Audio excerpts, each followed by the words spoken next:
ಮತ್ತೆ ಮುಸುಕಿನ ಗುದ್ದಾಟ ಮುಂದುವರೆದಿದೆ. ರಾಜ್ಯಾಧ್ಯಕ್ಷ ವಿಪಕ್ಷ ನಾಯಕರ ನಡುವೆ ಕೋಲ್ಡ್ ವಾರ್ ನಡೀತಾ ಇದೆ. ಆರ್ಎಸ್ಎಸ್ ಹೈಕಮಾಂಡ್ ಎಚ್ಚರಿಕೆಗೂ ಕೂಡ ಇವರು ಕ್ಯಾರೆ ಅಂತ ಇಲ್ಲ. ಇದು ರಿಪಬ್ಲಿಕ್ ಕನ್ನಡದ ಪೊಲಿಟಿಕಲ್ ಎಕ್ಸ್ಕ್ಲೂಸಿವ್ ಸುದ್ದಿ. ಆರ್ ಅಶೋಕ್ ಮತ್ತು ವಿಜೇಂದ್ರ ನಡುವೆ ಎಲ್ಲವೂ ಸರಿ ಇಲ್ಲ. ಕೋಲ್ಡ್ ವಾರ್, ಮುಸುಕಿನ ಗುದ್ದಾಟ ಅದೇ ರೀತಿ ಮುಂದುವರೆದಿದೆ. ಹೈಕಮಾಂಡ್ ಹಿರಿಯ ಬಿಜೆಪಿ ನಾಯಕರ ಮಾತಿಗೂ ಕೂಡ ಇವರು ಡೋಂಟ್ ಕೇರ್ ಅಂತಿದ್ದಾರೆ. ಇನ್ನು ಆರ್ ಅಶೋಕ್ ಸಭೆಗೆ ಬಿವೈ ವಿಜೇಂದ್ರ ಬ್ರೇಕ್ಗೆ ಯತ್ನ. ಮುಂಬರುವ ಅಧಿವೇಶನಕ್ಕೆ ಪೂರ್ವ ತಯಾರಿ ಕುರಿತ ಸಭೆ.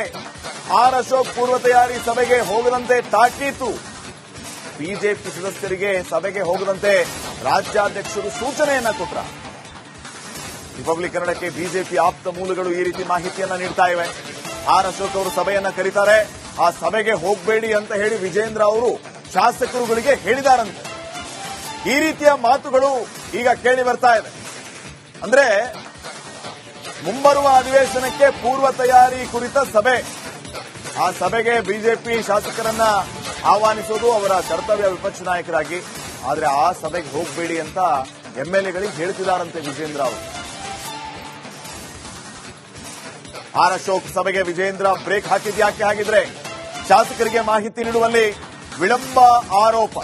ಸದನದಲ್ಲಿ ಸಿಎಂ ಸಚಿವರು ಎದುರಿಸೋಕೆ ವಿಫಲರಾಗಿದ್ದಾರೆ. ಪಕ್ಷದಿಂದಲೇ ಎಲ್ಲಾ ಶಾಸಕರ ಸಭೆ ನಡೆಸೋಣ, ವಿಪಕ್ಷ ನಾಯಕರ ಪ್ರತ್ಯೇಕ ಸಭೆಗೆ ಹೋಗಬೇಡಿ ಅಂತ ಹೇಳಿ ಬಿಜೆಪಿ ನಾಯಕರಿಗೆ ಬಿವೈ ವಿಜೇಂದ್ರ ಅವರು ಸೂಚನೆಯನ್ನ ಕೊಟ್ಟಿದ್ದಾರಂತೆ. ನಾವು ಆಡಳಿತ ಪಕ್ಷವನ್ನ ಕಟ್ಟಿ ಹಾಕೋದಕ್ಕೆ ವಿಫಲರಾಗ್ತಾ ಇದ್ದೀವಿ, ಮುಖ್ಯಮಂತ್ರಿಗಳು ಸಚಿವರನ್ನ ಕಟ್ಟಿ ಹಾಕೋದಕ್ಕೆ ವಿಫಲರಾಗ್ತಾ ಇದ್ದೀವಿ, ಅವರನ್ನ ಎದುರಿಸೋದಕ್ಕೂ ಕೂಡ ವಿಫಲರಾಗ್ತಾ ಇದ್ದೀವಿ.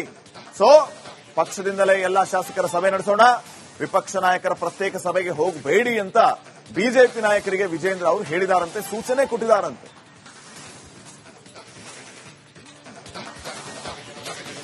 ಇನ್ನಷ್ಟು ಮಾಹಿತಿಯನ್ನು ನೀಡುತ್ತಾರೆ ಪ್ರತಿನಿಧಿ ಸುರೇಶ್. ಈಗ ನೇರ ಸಂಪರ್ಕದಲ್ಲಿ ಜಾಯ್ನ್ ಆಗ್ತಾ ಇದ್ದಾರೆ. ಸುರೇಶ್, ನಿಜಕ್ಕೂ ವಿಜೇಂದ್ರ ಅವರು ತಮ್ಮ ಪಕ್ಷದ ಶಾಸಕರುಗಳಿಗೆ ಈ ರೀತಿಯ ಸೂಚನೆ ಕೊಟ್ಟಿದ್ದು ನಿಜವೇ ಆಗಿದ್ದರೆ ಖಂಡಿತ ಪಾರ್ಟಿಯಲ್ಲಿ ಇಂತಹ ಬೆಳವಣಿಗೆ ಆಗಕೂಡದು, ಆಗಬಾರದು. ಸಮನ್ವಯತೆ ಇರಬೇಕು. ರಾಜ್ಯಾಧ್ಯಕ್ಷರು ಮತ್ತು ವಿಪಕ್ಷ ನಾಯಕರ ಮಧ್ಯೆ ಇಬ್ಬರು ಸೇರಿ ಒಟ್ಟಿಗೆ ಪಾರ್ಟಿಯನ್ನ ಮುನ್ನಡೆಸಬೇಕು, ಆಡಳಿತ ಪಕ್ಷವನ್ನ ಕಟ್ಟಿ ಹಾಕುವಂತ ಕೆಲಸ ಆಗಬೇಕು ವಿಪಕ್ಷವಾಗಿ. ಇವರೆಲ್ಲ ಇಷ್ಟೊಂದು ಕಂದಕ ಇದ್ದರೆ ಇವರು ಜನರಿಗೆ ಏನು ಉತ್ತರ ಕೊಡ್ತಾರೆ, ತಮ್ಮ ಕಾರ್ಯಕರ್ತರಿಗೆ ಏನು ಸಂದೇಶ ಕೊಡ್ತಾರೆ ಅನ್ನುವಂತ ಪ್ರಶ್ನೆ ಆಗುತ್ತೆ. ನಿಜಕ್ಕೂ ಈ ರೀತಿಯ ಬೆಳವಣಿಗೆ ಬಿಜೆಪಿ ಪಾರ್ಟಿಯಲ್ಲಿ ಆಗ್ತಾ ಇದೆಯಾ? ಏನ್ ಕತೆ?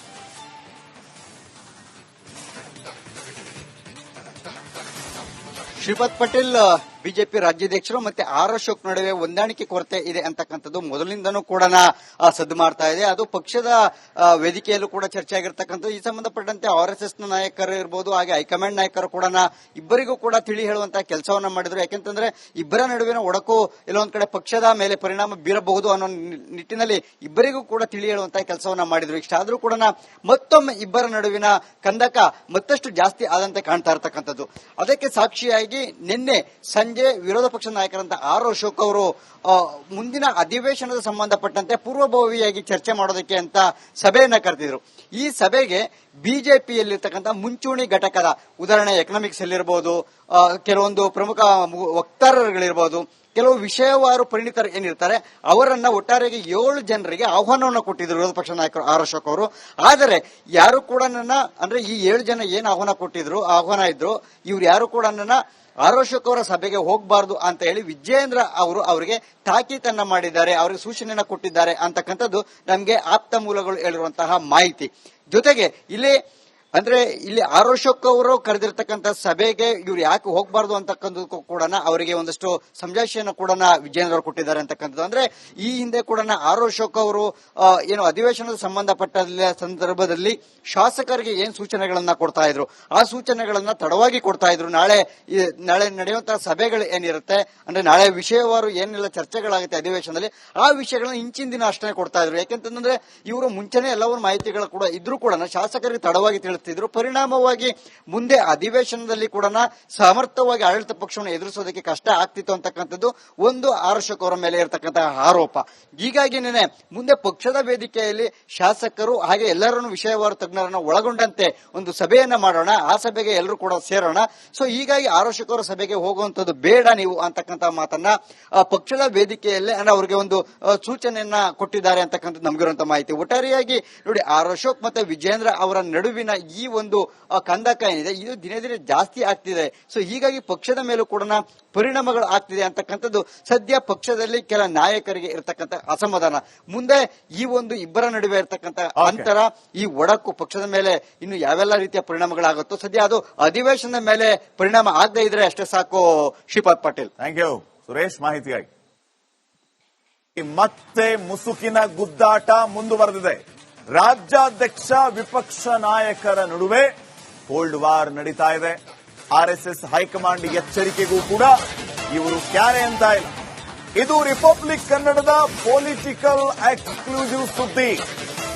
ಆರ್ ಅಶೋಕ್ ಮತ್ತು ವಿಜೇಂದ್ರ ನಡುವೆ ಎಲ್ಲವೂ ಸರಿ ಇಲ್ಲ. ಕೋಲ್ಡ್ ವಾರ್, ಮುಸುಕಿನ ಗುದ್ದಾಟ ಅದೇ ರೀತಿ ಮುಂದುವರೆದಿದೆ. ಹೈಕಮಾಂಡ್ ಹಿರಿಯ ಬಿಜೆಪಿ ನಾಯಕರ ಮಾತಿಗೂ ಕೂಡ ಇವರು ಡೋಂಟ್ ಕೇರ್ ಅಂತಿದ್ದಾರೆ.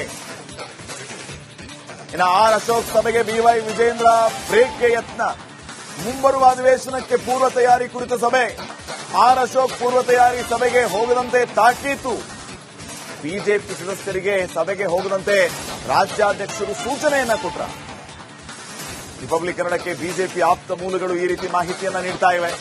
ಆರ್ ಅಶೋಕ್ ಅವರು ಸಭೆಯನ್ನ ಕರೀತಾರೆ, ಆ ಸಭೆಗೆ ಹೋಗಬೇಡಿ ಅಂತ ಹೇಳಿ ವಿಜೇಂದ್ರ ಅವರು ಶಾಸಕರುಗಳಿಗೆ ಹೇಳಿದಾರಂತೆ. ಈ ರೀತಿಯ ಮಾತುಗಳು ಈಗ ಕೇಳಿ ಬರ್ತಾ ಇದೆ.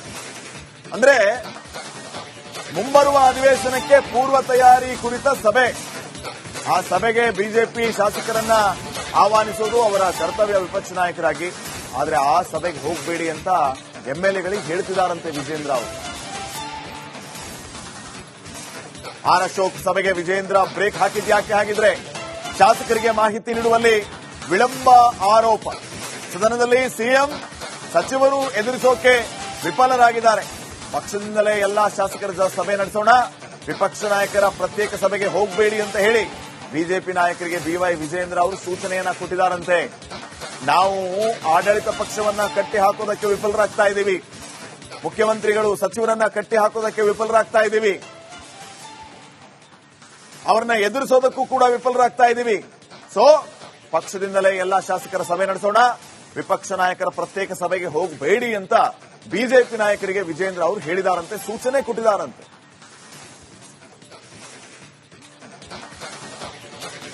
ಇನ್ನಷ್ಟು ಮಾಹಿತಿಯನ್ನು ನೀಡುತ್ತಾರೆ ಪ್ರತಿನಿಧಿ ಸುರೇಶ್. ಈಗ ನೇರ ಸಂಪರ್ಕದಲ್ಲಿ ಜಾಯ್ನ್ ಆಗ್ತಾ ಇದ್ದಾರೆ. ಸುರೇಶ್, ನಿಜಕ್ಕೂ ವಿಜೇಂದ್ರ ಅವರು ತಮ್ಮ ಪಕ್ಷದ ಶಾಸಕರುಗಳಿಗೆ ಈ ರೀತಿಯ ಸೂಚನೆಯನ್ನು ಕೊಟ್ಟಿದ್ದು ನಿಜವೇ ಆಗಿದ್ದರೆ ಖಂಡಿತ ಪಾರ್ಟಿಯಲ್ಲಿ ಇಂತಹ ಬೆಳವಣಿಗೆ ಆಗಕೂಡದು, ಆಗಬಾರದು. ಸಮನ್ವಯತೆ ಇರಬೇಕು. ರಾಜ್ಯಾಧ್ಯಕ್ಷರು ಮತ್ತು ವಿಪಕ್ಷ ನಾಯಕರ ಮಧ್ಯೆ ಇಬ್ಬರು ಸೇರಿ ಒಟ್ಟಿಗೆ ಪಾರ್ಟಿಯನ್ನ ಮುನ್ನಡೆಸಬೇಕು, ಆಡಳಿತ ಪಕ್ಷವನ್ನ ಕಟ್ಟಿ ಹಾಕುವಂತ ಕೆಲಸ ಆಗಬೇಕು ವಿಪಕ್ಷವಾಗಿ. ಇವರೆಲ್ಲ ಇಷ್ಟೊಂದು ಕಂದಕ ಇದ್ದರೆ ಇವರು ಜನರಿಗೆ ಏನು ಉತ್ತರ ಕೊಡ್ತಾರೆ, ತಮ್ಮ ಕಾರ್ಯಕರ್ತರಿಗೆ ಏನು ಸಂದೇಶ ಕೊಡ್ತಾರೆ ಅನ್ನುವಂತ ಪ್ರಶ್ನೆ ಆಗುತ್ತೆ. ನಿಜಕ್ಕೂ ಈ ರೀತಿಯ ಬೆಳವಣಿಗೆ ಬಿಜೆಪಿ ಪಾರ್ಟಿಯಲ್ಲಿ ಆಗ್ತಾ ಇದೆಯಾ? ಏನ್ ಕತೆ?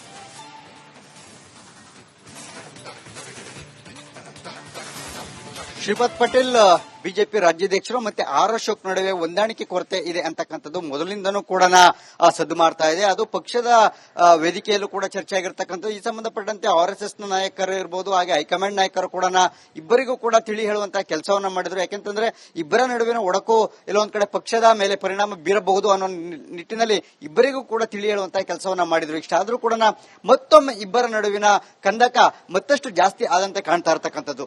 ಅದಕ್ಕೆ ಸಾಕ್ಷಿಯಾಗಿ ನಿನ್ನೆ ಸಂಜೆ ವಿರೋಧ ಪಕ್ಷದ ನಾಯಕರಂತ ಆರ್ ಅಶೋಕ್ ಅವರು ಮುಂದಿನ ಅಧಿವೇಶನದ ಸಂಬಂಧಪಟ್ಟಂತೆ ಪೂರ್ವಭಾವಿಯಾಗಿ ಚರ್ಚೆ ಮಾಡೋದಕ್ಕೆ ಅಂತ ಸಭೆಯನ್ನ ಕರೆದಿದ್ರು. ಈ ಸಭೆಗೆ ಬಿಜೆಪಿಯಲ್ಲಿರ್ತಕ್ಕಂಥ ಮುಂಚೂಣಿ ಘಟಕದ, ಉದಾಹರಣೆ ಎಕನಾಮಿಕ್ಸ್ ಅಲ್ಲಿರಬಹುದು, ಕೆಲವೊಂದು ಪ್ರಮುಖ ವಕ್ತಾರರುಗಳಿರಬಹುದು, ಕೆಲವು ವಿಷಯವಾರು ಪರಿಣಿತರು ಏನಿರ್ತಾರೆ ಅವರನ್ನ ಒಟ್ಟಾರೆಯಾಗಿ 7 ಜನರಿಗೆ ಆಹ್ವಾನವನ್ನು ಕೊಟ್ಟಿದ್ರು ವಿರೋಧ ಪಕ್ಷ ನಾಯಕರು ಆರ್ ಅಶೋಕ್ ಅವರು. ಆದರೆ ಯಾರು ಕೂಡ ಅಂದ್ರೆ ಈ 7 ಜನ ಏನ್ ಆಹ್ವಾನ ಇದ್ರು ಇವ್ರು ಯಾರು ಕೂಡ ಆರ್ ಅಶೋಕ್ ಅವರ ಸಭೆಗೆ ಹೋಗಬಾರದು ಅಂತ ಹೇಳಿ ವಿಜಯೇಂದ್ರ ಅವರು ಅವರಿಗೆ ತಾಕೀತನ್ನ ಮಾಡಿದ್ದಾರೆ, ಅವರಿಗೆ ಸೂಚನೆಯನ್ನ ಕೊಟ್ಟಿದ್ದಾರೆ ಅಂತಕ್ಕಂಥದ್ದು ನಮ್ಗೆ ಆಪ್ತ ಮೂಲಗಳು ಹೇಳಿರುವಂತಹ ಮಾಹಿತಿ. ಜೊತೆಗೆ ಇಲ್ಲಿ ಆರ್ ಅಶೋಕ್ ಅವರು ಕರೆದಿರ್ತಕ್ಕಂಥ ಸಭೆಗೆ ಇವ್ರು ಯಾಕೆ ಹೋಗಬಾರ್ದು ಅಂತಕ್ಕಂಥದ್ದು ಕೂಡ ಅವರಿಗೆ ಒಂದಷ್ಟು ಸಂಜಾಯಿಷಿಯನ್ನು ಕೂಡ ವಿಜಯೇಂದ್ರ ಅವರು ಕೊಟ್ಟಿದ್ದಾರೆ ಅಂತಕ್ಕಂಥದ್ದು. ಅಂದ್ರೆ ಈ ಹಿಂದೆ ಕೂಡ ಆರ್ ಅಶೋಕ್ ಅವರು ಏನು ಅಧಿವೇಶನದ ಸಂಬಂಧಪಟ್ಟ ಸಂದರ್ಭದಲ್ಲಿ ಶಾಸಕರಿಗೆ ಏನ್ ಸೂಚನೆಗಳನ್ನ ಕೊಡ್ತಾ ಇದ್ರು ಆ ಸೂಚನೆಗಳನ್ನ ತಡವಾಗಿ ಕೊಡ್ತಾ ಇದ್ರು. ನಾಳೆ ನಡೆಯುವಂತಹ ಸಭೆಗಳು ಏನಿರುತ್ತೆ ಅಂದ್ರೆ ನಾಳೆ ವಿಷಯವಾರು ಏನೆಲ್ಲ ಚರ್ಚೆಗಳಾಗುತ್ತೆ ಅಧಿವೇಶನದಲ್ಲಿ ಆ ವಿಷಯಗಳನ್ನ ಇಂಚಿನ ದಿನ ಅಷ್ಟೇ ಕೊಡ್ತಾ ಇದ್ರು. ಯಾಕೆಂತಂದ್ರೆ ಇವರು ಮುಂಚೆನೆ ಎಲ್ಲವೂ ಮಾಹಿತಿಗಳು ಕೂಡ ಇದ್ರೂ ಕೂಡ ಶಾಸಕರಿಗೆ ತಡವಾಗಿ ತಿಳಿಸ್ತಿದ್ರು. ಪರಿಣಾಮವಾಗಿ ಮುಂದೆ ಅಧಿವೇಶನದಲ್ಲಿ ಕೂಡ ಸಮರ್ಥವಾಗಿ ಆಡಳಿತ ಪಕ್ಷವನ್ನು ಎದುರಿಸೋದಕ್ಕೆ ಕಷ್ಟ ಆಗ್ತಿತ್ತು ಅಂತಕ್ಕಂಥದ್ದು ಒಂದು ಆರ್ ಅಶೋಕ್ ಅವರ ಮೇಲೆ ಇರತಕ್ಕಂತಹ ಆರೋಪ.